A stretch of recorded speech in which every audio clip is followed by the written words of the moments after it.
Mr. Williams, there is evidence in the record, and there would have been more. He takes people on tour with him. He takes people to the mall with him. But when they do crime or do things to people, for instance, there was a prostitute, and several people gave that prostitute money, $500. And the prostitute, at the end of the $500, getting $500 from several people, had sex with a person, and then she was armed robbed. So all the money came back. Mr. Williams wasn't involved in that, but he heard about it. He made those people find the prostitute and repaid her every dime. People stole from stores that Mr. Williams found about. He went to the stores and he repaid all that. He didn't steal anything. He doesn't need to steal anything. Your Honor, Mr. Williams stands with Elton John. Elton John called Mr. Williams the next coming of John Lennon. Mr. Williams is unbelievable talent. He's not just a rap artist. In fact, when he's interviewed in 2017, he gives a statement and he says, I had to learn rap. He grew up in a house learning other forms of music. He likes all music. But rap hit in his community, and his community raised him.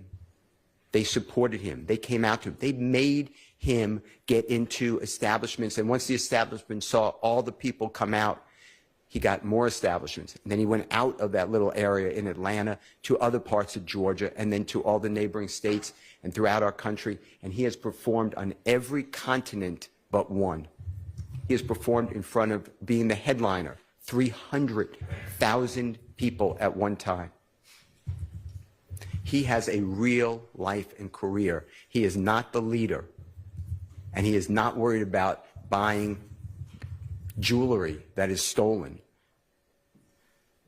Mr. Williams is actually innocent. I'm not trying to corrupt our plea. That's his plea, and he's entitled to it, and he wants it, and he embraces it. But to me, this is a wrongful prosecution. This is outrageous. All right, so you're pleading guilty, or your client is pleading guilty, to counts 57 through 62. It's all true. Do you Yes, there's a factual basis I can for those counts? Yes, I can see that. Okay.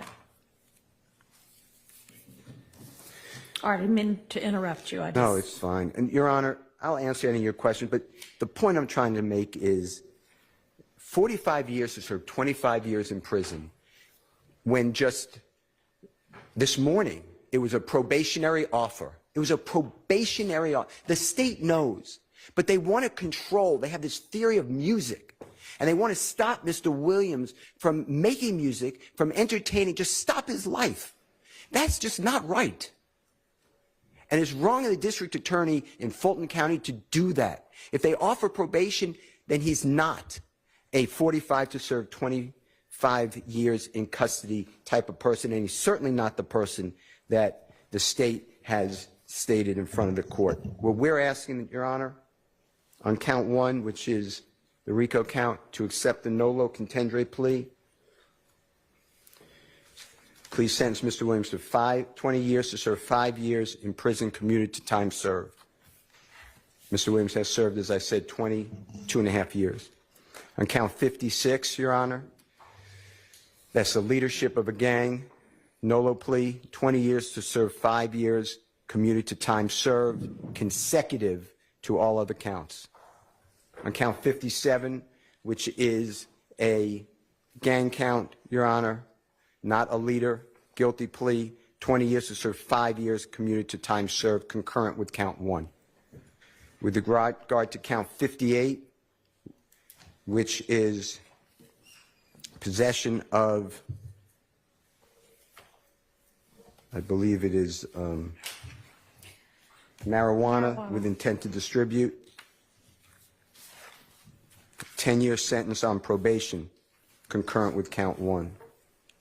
On count 59, which is violation of Georgia Controlled Substance Act, possession of codeine with intent to distribute, 5 years on probation, concurrent with count 1. On count 59, Your Honor, which is violation of Georgia Controlled Substance Act, possession of cocaine, 3 years on probation concurrent with count 1. Count 61, 5 years of probation. It's a firearm count, consecutive to the other counts, consecutive to before count 56. And then count 62, 10 years to serve commuted to time served. That should be a total sentence, Your Honor, that we are respectfully requesting the court to consider. I believe it's 45 years to serve 5 years in prison, commuted to time served, 40 years on probation, credit for the time already served and commuted time served. As I said, after 3 years of probation, the probation becomes non-reporting, and after successful completion of 10 years on probation, the balance of the sentence be terminated. Mr. Williams asked the court for house arrest for 3 years as part of the sentence, but house arrest specifically defined that Mr. Williams will be in his home or at any lawful employment, touring, studio, performance, business meetings, and the like. Wear an ankle monitor for the first year and pay the costs of same, and the company must be approved by probation department, and the ankle monitor to be affixed within 10 days of hopeful release from custody. As Mr. Williams cannot possess a firearm, but he can be around licensed security who are armed or other persons who are lawfully carrying a firearm with a license, and that would be knowingly for Mr. Williams. Mr. Williams can transfer probation outside the state of Georgia. He has residences in the state of California. He has studios in the state of California. Mr. Williams be allowed to travel throughout our country and the world for lawful work-related industries. Mr. Williams wants to perform. He's going to do this anyway, Your Honor, but we made it part of the sentence. At least one concert each year at a venue, if they'll have him holding 10,000 people, if that is workable for the venue and Mr. Williams' management, and he is going to donate all of the profits that he makes to a 501c3 charity. Mr. Williams wants to pledge $100,000 for the next 3 years to the Fulton County Sheriff's Office if they will hold an illegal firearm buyback to buy back firearms that are not supposed to be on our streets. Mr. Williams does not wish to go near the Cleveland Avenue area, not to insult that area at all, but it is just not a good idea under this circumstance.